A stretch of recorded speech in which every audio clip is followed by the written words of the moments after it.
खूब तैराकी करवाई गई, फिर वो सांसों की रिदम से गा सकते थे। क्या बात है। तो ये प्रकृति ने आपको क्या दिया है, दुख उसमें, opportunity in adversity we have to ढूंढना पड़ेगा, ढूंढनी पड़ती है।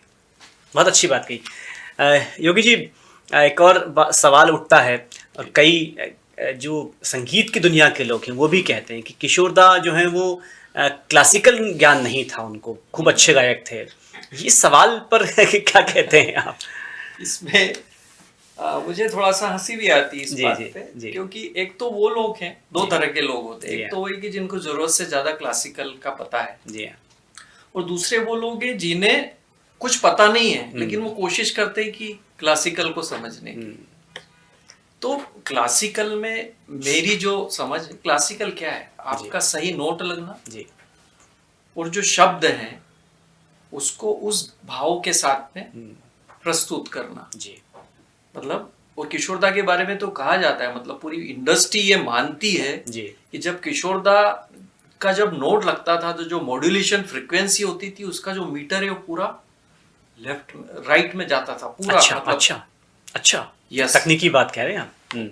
तो ये अगर है तो फिर क्लासिकल के बारे में ये बोलना कि उन्हें नहीं आता था, ऐसा नहीं है। क्योंकि जितनी उनकी जो शास्त्रीयता भीतर ज्यादा थी, बाहर नहीं दिखाते थे। क्योंकि एस डी बर्मन भी कहते थे कि किशोर तू ज्यादा तान मुर्की मत ले क्योंकि पब्लिक को पसंद नहीं आएगी।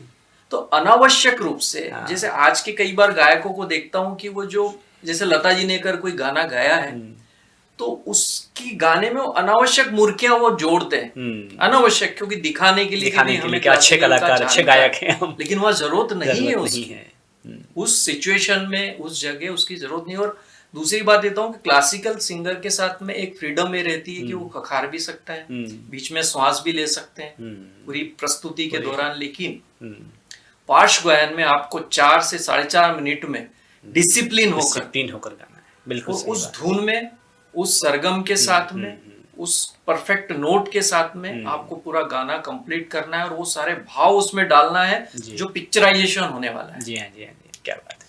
तो किशोरदा के बारे में ये बोलना कि उनको शास्त्रीयता का ज्ञान नहीं था, ये मैं सो सिरे से खारिज करता हूँ जी। क्योंकि अगर ज्ञान नहीं होता तो कुछ तो लोग कहेंगे, लोगों का काम है कहना, छोड़ो बेकार की बातों में बीत न जाए रे ना तक। तो रे तक तो सब आ जाते कि जो ना का आवर्तन है, अच्छा, वो कोई भी स्टेज परफॉर्मर आज तक मेरे देखे तो नहीं ले सका है। और ये राज खमाज का गाना है, राग खमाज में गाना है। तो अगर कोई सिंगर राग खमाज को गाता है जी, राग किरवानी को गाता है, राग केदार को गाता है, राग भैरवी को गाता है, तो आप कैसे कह सकते हैं कि राग शिवरंजनी को गाते हैं, शिवरंजनी को गाते, मेरा नैना सावन बात, उसमें उड़ाते लोग के साथ। वो तो किशोरदा जब भी माइक्रोफोन पे जाते थे वो ऐसा एक्ट करते थे जैसे वो पहली बार गा रहे हैं। मतलब एक स्टूडेंट के रूप में ही वो हमेशा माइक्रोफोन पे गए।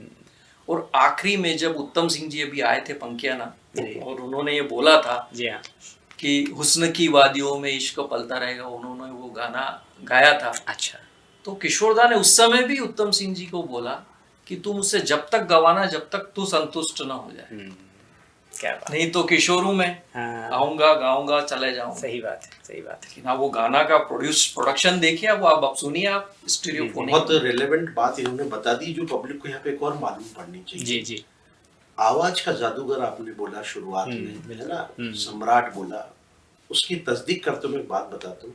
यही आदरणीय उत्तम सिंह साहब ने हमको बताया और सब जगह इंटरनेट पे भी अवेलेबल है। जब इस गाने का स्टार्ट हुआ, ये तो बात थी जो इन्होंने बताई वो स्लो वर्जन वाले गाने की, इसका जो फास्ट ओरिजिनल वर्जन है मेन, जब उन्होंने सुर लिया हुस्न की वादियों में, तो म्यूजिक डायरेक्टर के रूप में जब उत्तम सिंह साहब सुन रहे हैं जी, तो बोल रहे इंस्ट्रूमेंट का साउंड बड़ा आ ही नहीं रहा।